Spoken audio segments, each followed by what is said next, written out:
होगा ना पार्वती।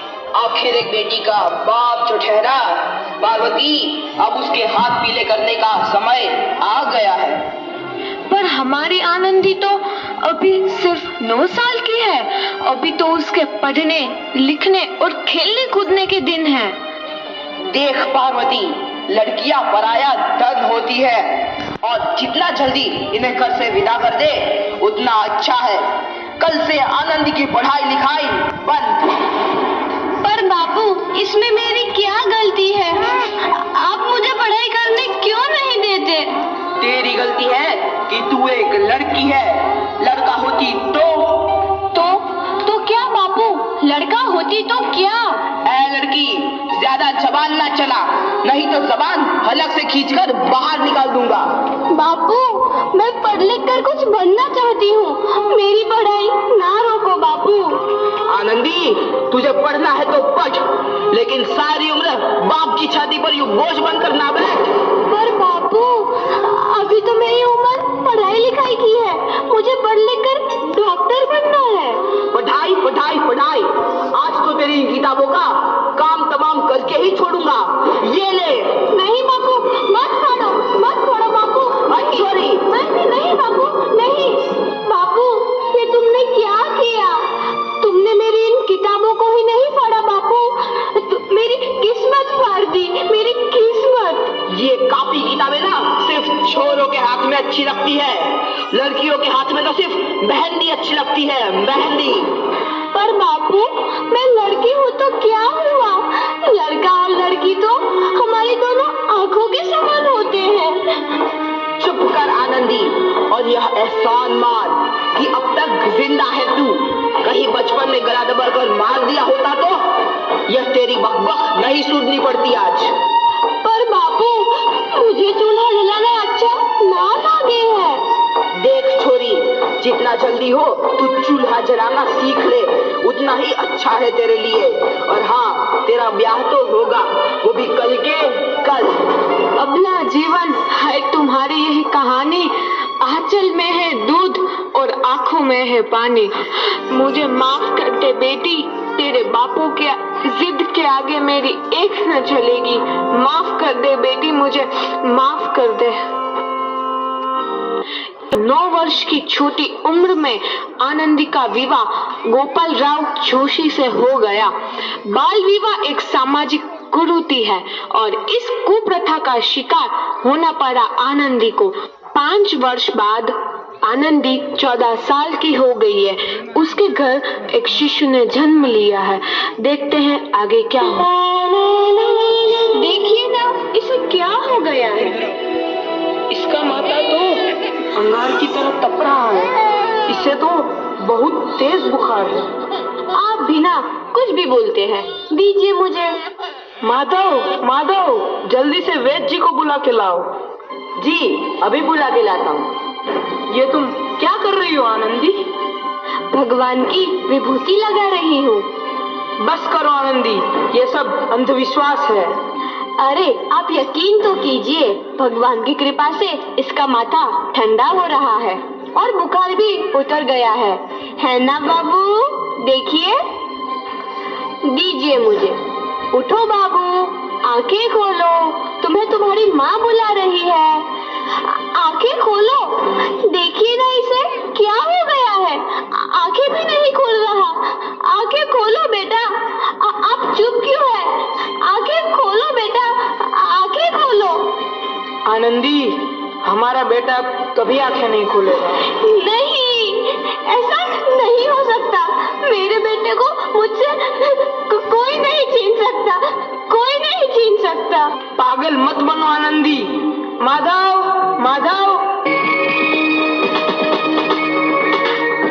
आनंदी, बंद करो ये पागलपन। भगवान ने मेरा बच्चा छीन लिया। भगवान ने नहीं, तुम्हारी अशिक्षा और अंधविश्वास ने तुम्हारा बच्चा छीना है। अगर तुम पढ़ी लिखी होती तो आज हमारा शिशु जीवित होता। तुम अनपढ़ थी आनंदी, अनपढ़। नहीं, अब मैं अनपढ़ नहीं रहूंगी। नहीं रहूंगी मैं अनपढ़। मैं पढ़ूंगी ताकि कल किसी और आनंदी को इलाज के अभाव में अपना बच्चा ना खोना पड़े। शाबाश आनंदी, और यही तुम्हारे अपराध के लिए प्रायश्चित भी है।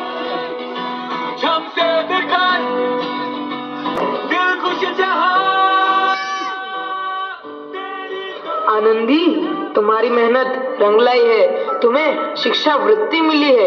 ये लो तुम्हारे अमेरिका जाने की टिकट। मुझे शिक्षा वृत्ति मिल गई? मैं अमेरिका जा रही हूँ? पर ये सब मैं अकेले कैसे कर पाऊंगी? आनंदी, अपने आप को इतना कमजोर क्यों समझ रही हो? फिर इतना पढ़ने लिखने का क्या फायदा? तुम अभी गवार की गवार नहीं हूँ मैं अब गवार।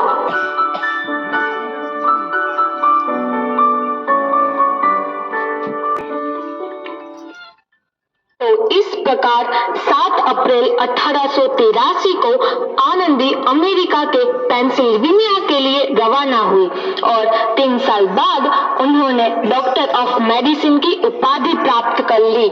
इधर आनंदी के पिता की तबीयत बहुत खराब है। आगे क्या होता है देखते हैं। अब मेरे जाने का समय आ चुका है। अब मैं नहीं बचूंगा। ऐसा मत बोलो, शहर के सिटी हॉस्पिटल में बड़ा डॉक्टर आया है, एक बार वहाँ चलकर दिखा लेते हैं। हाँ, सही बोला भैया, कम से कम दिल को तसल्ली तो मिल जाएगी। हाँ हाँ, चलो चलो जल्दी हॉस्पिटल चलते हैं। इस मरीज की हालत तो बहुत ही खराब है। कोई चमत्कार ही इसे बचा सकता है। ऐसा मत बोलो भाई, डॉक्टर साहब कब तक आ जाएंगे? लो आ गई डॉक्टर मैडम। डॉक्टर मैडम जल्दी देखिए, मरीज की हालत बहुत ही खराब है।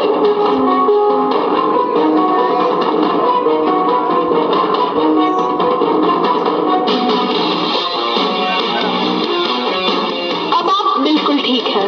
मौत के मुंह से आपको बचाया है डॉक्टर मैडम ने। डॉक्टर साहब ने मुझे बचा लिया। मुझे मिलना है डॉक्टर साहब से।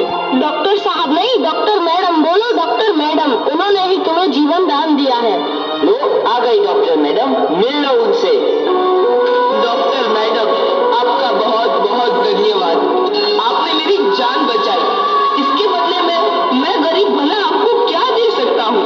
वचन चाहिए मुझे कि कभी ये नहीं कहोगे कि लड़कियां कुछ नहीं कर सकती। वचन? ये कैसा वचन? अरे श्यामलाल, तुमने पहचाना नहीं? तुम्हारी बेटी आनंदी। आनंदी? मेरी बेटी आनंदी? डॉक्टर? हाँ बापू, वही आनंदी जिसके लिए बचपन में तूने चूल्हा और दूल्हा के अलावा कुछ नहीं सोचा था। आनंदी, आनंदी मेरी बेटी, मुझे माफ कर दे। मैं तेरा गुनहगार हूँ बेटी। नहीं नहीं बापू, वही आनंदी जिसके हाथ पीले करके तुम उसकी सारी जिंदगी काला कर देना चाहते थे। माफ कर दे मुझे मेरी बच्ची, माफ कर दे। मैं तेरा अपराधी हूँ मेरी बच्ची, माफ कर दे। नहीं बापू, मैंने तो तेरा एहसान चुकाया है। याद है ना अपना एहसान जो बचपन में तुमने मुझ पर किया था? ताने सुना सुना कर जीते जी मार डाला था मुझको। अब बोल, और किस किस को मारेगा? आनंदी बेटी, मुझे माफ कर दे मेरी बच्ची। मैं तेरा गुनहगार हूँ। बापू, आपने ही तो बोला था किताबें सिर्फ बेटों के हाथ में अच्छी लगती है, बेटियों के हाथ में तो सिर्फ मेहंदी। बेटों और बेटियों में फर्क करना तो आंखों में फर्क करने समान है। एक का पढ़ना और दूसरे का ना पढ़ना सामाजिक अंधकार है बापू, सामाजिक अंधकार। उपकार मांगता हूँ मैं तुझ जैसी बेटी का, जिसने सारी उम्र मुझसे कुछ ना मांगा। मांगा तो सिर्फ बराबरी का दर्जा। वरना सच तो यह है कि मैं तेरी माफी के लायक भी ना हूँ। मुझे साबा तेरी बराबरी कर सके उसके मैं लायक भी ना हूँ मेरी बेटी, लायक भी ना हूँ। अपने बापू को क्या माफ नहीं करोगी आनंदी? माफ कर दो आनंदी, माफ कर दो। सुबह का भूला यदि शाम को घर लौट आए तो उसे भूला नहीं कहते। बापू, तो इस प्रकार आनंदीबाई जोशी ने अपनी मेहनत और अटूट इरादे से न केवल भारत की पहली महिला डॉक्टर बनी,